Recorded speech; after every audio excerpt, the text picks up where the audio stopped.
morning, doctor. Good morning. My name is Eshika Paruchuri. I'm a 10th grader studying in New Jersey, United States.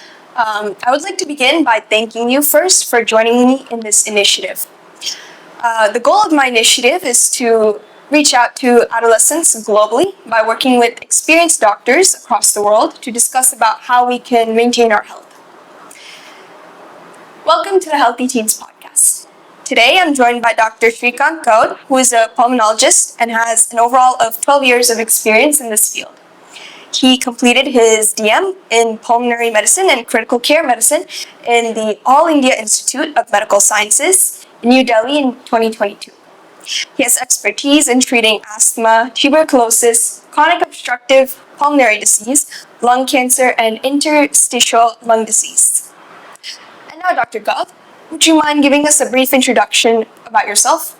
So I'm Dr. Srikanth, working in Sindhu Hospitals, Hyderabad, since last 6 months. Previously, I worked in high tertiary care centers. So I deal with all lung problems, from the allergy to the diagnosing lung cancers, and also intervention pulmonology, and also pulmonary and critical care. So firstly, what is pulmonology? So basically, pulmonology is a branch of the medicine which deals with the airway and lungs. So whatever the diseases which affect the airways and the lungs, that will be dealt with pulmonary medicine. It has a lot of wide variety of diseases. It starts from allergy to COPD, asthma, lung cancer, intervention pulmonology, pleural pathology. So even, in fact, pulmonologists can aid in the management of patients in the critical care. When patient is on ventilator, this pulmonologist will aid in help in managing the patients who are on ventilator also. So it's a very evolved and growing branch of medicine, which mainly deals with the lungs and related problems. Okay. And could you please tell us what led you to specialize in pulmonology? I am actually interested in medicine. So initially, I was focused to be on a general practitioner, like general medicine. But when I was after finishing my MBBS, then I decided to choose the pulmonary medicine because it has two components. One is the physician component, one is the intervention component. So intervention component means the bronchoscopy, pleural interventions. This branch has both these components, physician and interventions. Then the reason I chose this branch, pulmonary medicine. Okay, so do you specialize in interventional pulmonology or? Yes. Okay. I'm a pulmonary medicine physician and also deals and with intervention pulmonology also. Okay. How important is respiratory health, and what is the impact of COVID-19 on the respiratory organs and health? So in any general health, lung health is very important. In fact, in India, lung health is not so stressed. So it is taken very casually. The lung health, the chronic coughs and all that, they're taken up very lightly.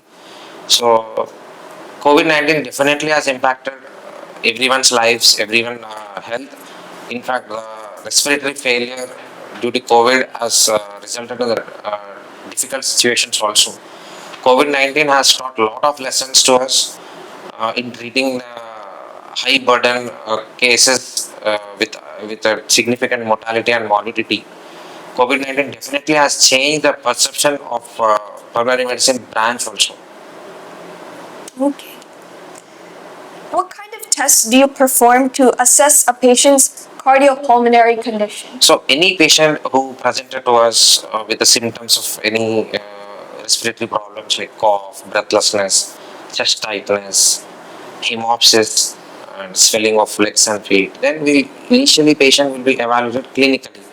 So we will clinically evaluate the patient and we will write initial investigations like electrocardiogram, chest X-ray, PAVO, spirometry. As far as pulmonary medicine is concerned, pulmonary physician is concerned, chest X-ray and spirometry are the basic minimum test we routinely advise to our patients who are symptomatic. And how often do you advise your patients to get these tests done?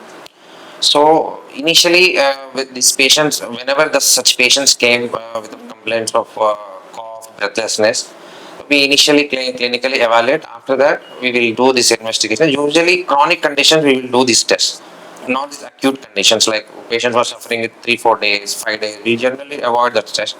If such patients came with prolonged symptoms like more than 2 weeks, then we will definitely go for this basic investigations. Okay. What kind of conditions do you regularly diagnose?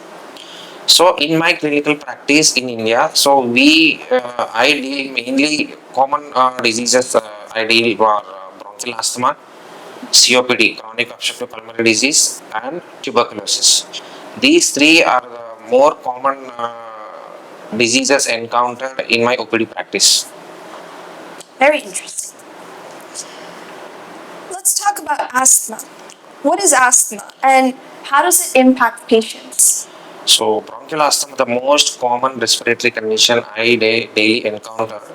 It's nothing it's an inflammation. It's inflammation of the airways. So it's a chronic lung disease where the airways gets inflamed, swollen, and it becomes narrowed with more mucus production. So the symptoms are intermittent and variable, and some may have family history also.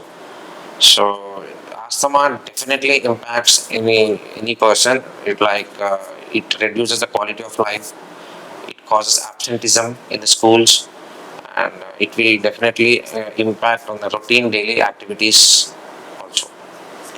Is asthma something that is present by birth or does it come like environmentally? Both the component. Asthma is a heterogeneous disease. It can start from the childhood, adulthood, and also in the elderly individuals. So genetic predisposition can occur in asthma. So it can occur at any age. There is no specific age group for asthma. It can occur at any point of time. But usually when asthma happens in the childhood, it will definitely stabilizes during adulthood.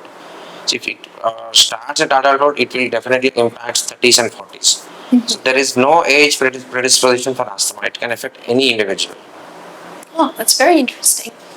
We see asthma patients usually carry an inhaler with them everywhere they go. So, what does this inhaler do?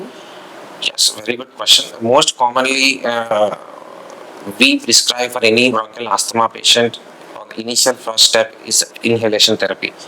So, inhalation therapy means the medication which we give, like bronchodilator or anti-inflammatory agents, that will be in the micro doses, not the dosages will be very less as compared to the pills and the IV formulations.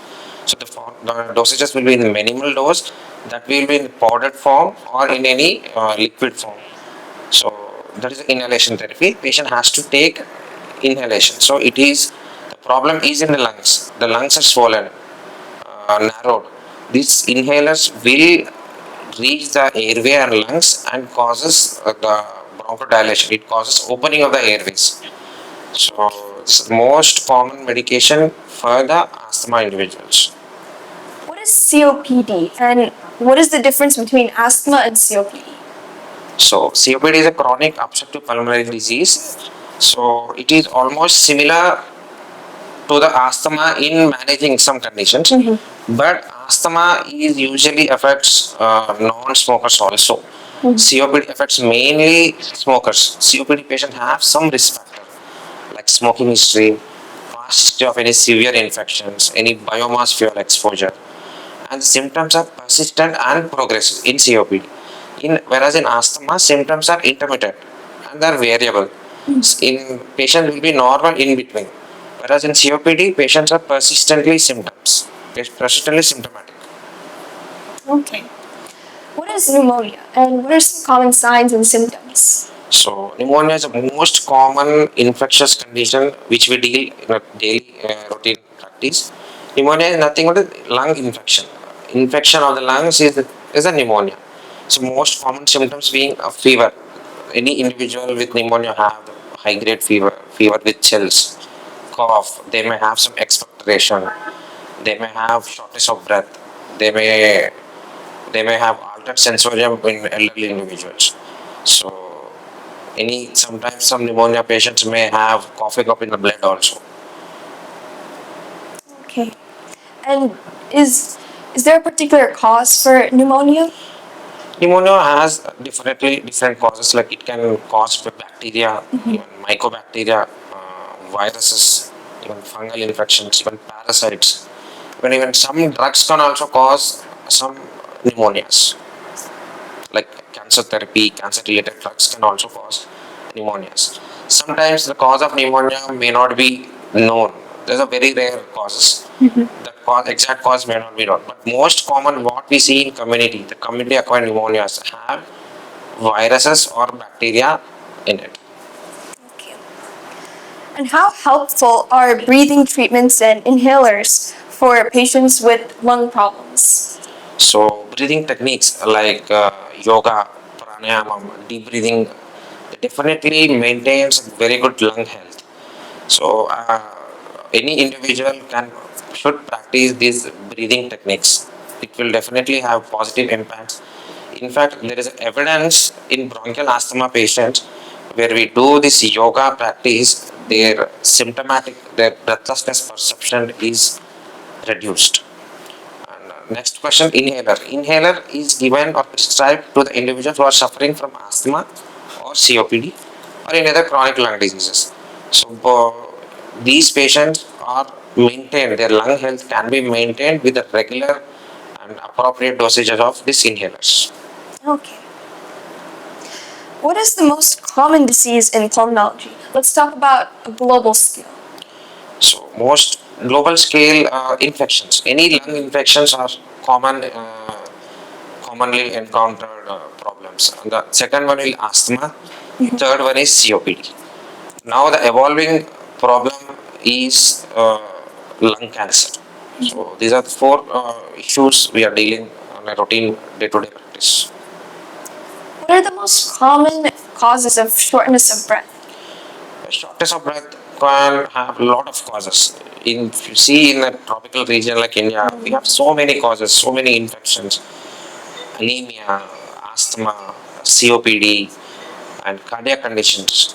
Even cardiac problems can have shortness of breath. If you see the Western world, more of cardiac problems, asthma and smoking related, COPD is a cause for shortness of breath. Okay. How much how much steroid use it can be too much for a patient with a pulmonary disease? So it's very difficult question to answer.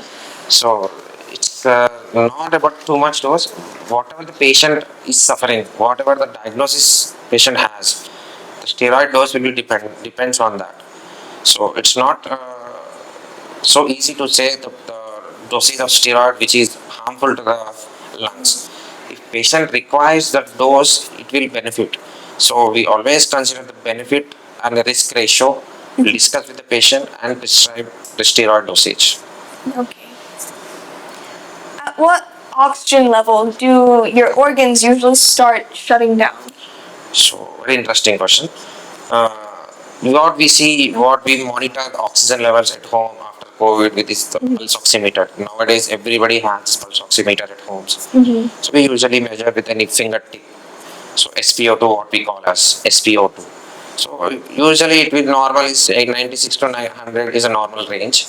So patient starts symptomatic once it gets down to 90%. So patient can tolerate up to 80 to 90%. So once it reaches 70%, patient is very severe, very sick. He needs compulsory hospitalization. It is the time where the organs like brain, lungs, heart, kidney start showing their bad effects. So what I say is SpO2 less than 70 is a dangerous cutoff to shut down the organs. Okay. And you can keeping an air purifier at home be helpful? Very controversial question. And so air purifiers definitely has impact to prevent any indoor air pollution, but the positive effects of air purifier has not been documented anywhere. So especially in countries like India, where in Delhi especially, a lot of individuals are using air purifiers. But still, if once you go out of the house or any place, the outside, the environment, the pollution, that is not escaping. So this air purifier will have some impact, positive impact, but clinically significant impact has not yet established. Interesting. Okay, so let's talk about lung cancer. How does it develop and how does it progress? So lung cancer is a dreadful disease now. As far as India is concerned, it's one of the very dangerous cancer. The numbers are very increasing, alarming. Most common reason for developing lung cancer is smoking history. So whenever an individual smokes for about significant period of time, the risk of lung cancer is increased manifold. So the most common risk factor is smoking, and other factors like environmental air pollution, radon exposure. They are contributory. And family history of lung cancer also contributes. What we see the change in the last 5 years is the young women in the Asian subcontinent especially. Young women are developing lung cancer where they are non-smokers. They are very young age. Still they are developing lung cancer. So that is an alarming thing. We should wait for the Indian data, how much percentage of young women are affected. Is lung cancer curable? Yes, lung cancer is definitely curable when you pick up the lung cancer in very early stages, like stage 1, stage 2, to some extent stage 3. So when we pick up and diagnose this lung cancer in the early stages, surgery is a definite treatment. Once surgery, the candidate is suitable for surgery, definitely lung cancer is curable. But unfortunately, in our Indian setting, the majority of the lung cancer patients are presenting in the advanced stage, like stage 4, stage 4B, where there is the only treatment is palliative treatment. So in such patients, lung cancer may not be curable. Can air pollution contribute to lung cancer? To some extent, again, evidence, causal association, causal reasons are not still established. It definitely impacts the lung health, but exact reason for the lung cancer still has to be established. Okay. What is the success rate of lung transplants in patients? So success rates of lung transplant varies from place to place. In Western world, it is very high. As far as India is concerned, we have just started our lung transplant programs. In the last 5 years, our numbers have increased, and the success rate is about 80%. And the 5 year survival rates is 50 to 60%, as similar as Western data. Okay.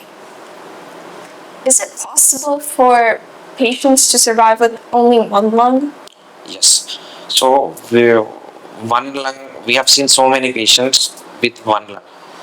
What happens to other lung? So the other lung might be infected in past with some severe pneumonia, severe infection, severe tuberculosis. Usually, the opposite lung, the existing lung, will be healthy. It will be expanded more as compared to the normal lung. So, one lung patients can survive. Some congenital abnormalities, congenital vascular abnormalities can have a single lung. They will normally live. There is no impact on single such patients. Okay. Are there any lung diseases that you may have come across that are not curable? Not exactly curable. Yes, there are some rare lung diseases that are not curable, like rare interstitial lung diseases like pulmonary alveolar proteinosis, idiopathic pulmonary fibrosis, progressive fibrotic interstitial lung diseases. In fact, COPD is also not curable. You can maintain and the lung health, lung condition, but these are not curable diseases that can be managed with medications. Okay. What drinks are good for the lungs? There is no specific drink for lung health. So whatever the healthy drinks that are for general health. So there is no specific food or any drink to detoxify lungs. The only way to detoxify lungs is to prevent infections, is to prevent smoking, to prevent from air pollution. What kinds of foods should we be eating that promote lung health? Again, there is no specific food to maintain a good lung health. We should avoid any cold things. If some patient is suffering from asthma or allergies, he should avoid the food that he can't tolerate it, or he should avoid the things, chilled, cold things he should avoid. Otherwise, there is no specific food. He can take a normal healthy diet. Okay. So, how do you stay up to date with new treatments and advancements in pulmonology? So, pulmonary medicine is evolving. A lot of changes in the last 5 years we have seen. From the medication perspective to the interventional pulmonology, there are significant uh, advances. We are using AI technology for managing some conditions, and newer modalities of treatment have been developed. Newer biologicals for asthma have been, we are using it. And newer interventions like intranodal cryobiopsy of EBUS, it is changing the practice. So pulmonary medicine is evolving significantly rapidly as compared to other subspecialties of medicine. Oh. And is there something in particular that you have seen change from when you first started to now? Sorry, I didn't repeat. Can I repeat the question? Is there something that you have seen change from when you first started in this field to now? Yes, significantly we have seen evidence is changing. The new modalities have been developed. When I joined as a resident, lot of changes in tuberculosis treatment has happened since then. A lot of changes happened in managing asthma.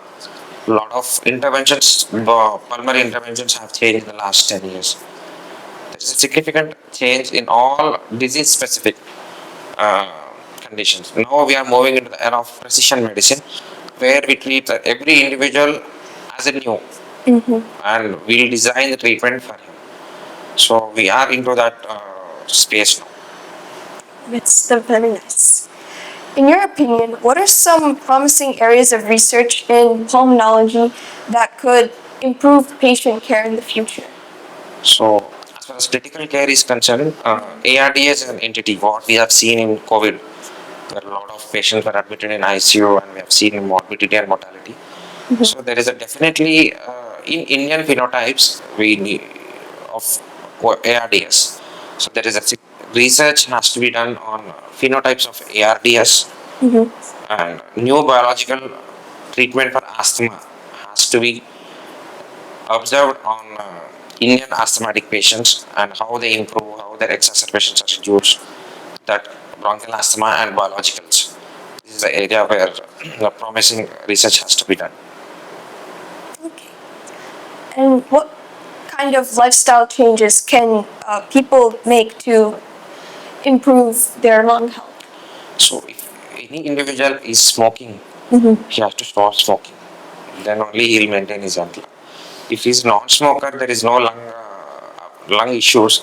General health, like any deep breathing exercises, yoga, or any aerobic exercise, or strength training exercise, that can be done to maintain a lung health. If any individual is suffering from chronic lung diseases, then he has to undergo rehabilitation, pulmonary rehabilitation, where we train them strength training exercise, diet, and deep breathing exercises, and chest physiotherapy will train them, and vaccinations. So any chronic lung disease patient, we suggest them to take every year flu shot, and also pneumococcal vaccine. So these vaccines will prevent them from acquiring a severe infections, and it will definitely reduces the morbidity and mortality. Okay. How can someone make COPD worse? If any individual has diagnosed as COPD, if he continues to smoke, then his COPD gets worsened. If he gets infections frequently, again his COPD gets worsened. If he doesn't follow the instructions like inhaler therapy, frequent visits, if he doesn't follow all these things, again his COPD gets worsened. If he is not vaccinated, again he may acquire new infection, again his COPD gets worsened. So to prevent all these things, COPD patient has to stop smoking. He should take his inhalers regularly. He should consult his pulmonary physician at regular intervals. He should do pulmonary rehabilitation, and he should get vaccinated every year with flu shot and every fifth yearly with pneumococcal vaccine. Okay. Smoking seems to be a very addictive habit, right? And Yes. when you tell a patient to stop it, it can be very difficult for them because it's a habit that they have picked up. Do you think that there are alternatives to prevent the smoking behavior or the overall addiction? Smoking is definitely an alarming problem in our society, especially people started smoking from the teenage only. Because of social stigma, social peers and all. Smoking in the form of cigarette, e-cigarette, and also we have seen a lot of hookah nowadays. People in the teenage are going to hookah bars. They are taking it as a pleasure. So the smoking definitely impacts any individual's lung health, cardiac health, even vascular health also it compromises. So whenever the patient is smoking and he comes to us, then we will counsel them. We will take a lot of time for them to explain the harmful effect of smoking. We will counsel them how to stop it. We will assist them how to stop smoking. And behavioral therapy is the initial thing we do. If behavior therapy is not successful, is not okay, then we will have the replacement, like nicotine replacement we have. So we will prescribe some nicotine replacement and some other medications to stop and prevent smoking. Why do some people have excessive sleepiness during the day and loud snoring at night? Is it a pulmonary condition? Yes, it's a very alarming condition now in India also. So what you have discussed is about the symptoms of obstructive sleep apnea. There is a condition entity called obstructive sleep apnea where people or the patients have the excessive daytime sleepiness, loud snoring, and they will have the choking episodes in the night. They're usually obese. They usually have comorbidities like hypertension. So it is definitely a pulmonary problem. Pulmonologist can deal this problem. It is called obstructive sleep apnea. Okay. What is pulmonary fibrosis? And usually, what percent of patients get impacted due to this situation? So pulmonary fibrosis or lung fibrosis is nothing but scarring of the lungs, where there is a thickening of the tissue between alveolar sacs. So there is no oxygen supply or any oxygen supply is diminished because of this thickening. So it forms a barrier. So between oxygenation. So it has so many reasons to cause lung fibrosis. It has the most common is IPF, what we call as IPF, idiopathic pulmonary fibrosis, NSIP, hypersensitive pneumonitis, organizing pneumonia, so drug-induced lung fibrosis. We have seen recently post-COVID lung fibrosis. So usually in our practice we see around 5 to 10% of the individuals have this lung fibrosis. Okay. What is your advice to teenagers on maintaining a healthy lifestyle? So my suggestion and advice to the teenagers is to avoid all forms of smoking, the cigarette, cigar, hookah, e-cigarettes. This is the time where the teenage people addicted or attracted toward the smoking habits. So all these what I have mentioned should be avoided by the teenagers, and they should, if they have any underlying lung conditions like asthma and all, they should take their inhalers regularly and consult physician instead of suffering and not using any inhaler. They should take inhalers regularly. Okay. What is your take on Google doctors? So we have seen a lot of patients daily with Google information that are coming to us. This is happening. This is the dose is high. I'm suffering with diseases. So I don't believe individuals should not trust these Google doctors. In fact, telemedicine is better than the Google doctors, where you are consulting a physician or any help can be taken over phone instead of Google. Okay. So now we will move on to our mid section. Yes. The first one is quitting smoking won't help. Definitely. Stopping smoking will definitely impact your health. Once you stop smoking, the nicotine levels in the blood circulation starts reducing. Risk of COPD will be reduced. You will feel better after stopping immediately. With time, the benefits will be more rewarding. You will be have better breathing ability. You have reduced cough. You have reduced wheezing. When your risk of strokes, even heart strokes and brain strokes, are significantly reduced. The risk of lung cancer will be reduced. So whenever there is an opportunity, whenever there is a chance, always stop smoking. Okay. COPD is a smoker's disease. Partially correct. Partially yes. COPD is a smoker disease, but COPD can also be seen in non-smokers also, like exposure. Whenever the individual exposure to biomass fuel, any individual has severe lung infections can develop COPD. Masks aren't safe for people with lung disease. Definitely yes. Even a simple surgical mask can help you in preventing common viral infections. So simple surgical mask will definitely help in any individual, and also the individuals who are suffering from lung diseases. Only aerobic exercise helps people with lung conditions. No, not only aerobic exercise you can do, even strength training exercises can also help in maintaining a lung health. Like you can also do a yoga or pranayama to maintain a good lung health. As a woman, I should not worry about lung cancer. More women die from breast cancer than lung cancer. Now things have been changing, especially in Asian subcontinent, where we see some rise in the incidence of lung cancer in non-smokers. So we should always be alert whenever you have a symptoms, a cough and breathlessness or a hemopsis.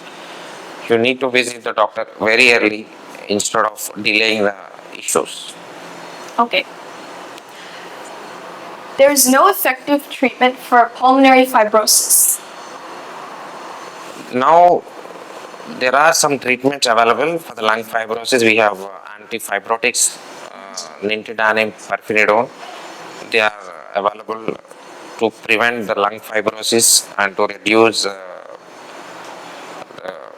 exacerbations. But definitely, yes, lung fibrosis, if it is progressive, it is not curable. Lung transplant is the only solution for such patients. Okay. And with that, we have concluded our midsection, and that would also conclude our podcast session. Thank you so much for being on my podcast. It has been a pleasure speaking with you about pulmonology and how we can take care of our respiratory system. Thank you for your time, input, and contributions. I'm very happy to have a very good conversation regarding pulmonology. Questions are very good, practically applicable questions. So I thank for this wonderful session. Nourish your habits to flourish your lifestyles.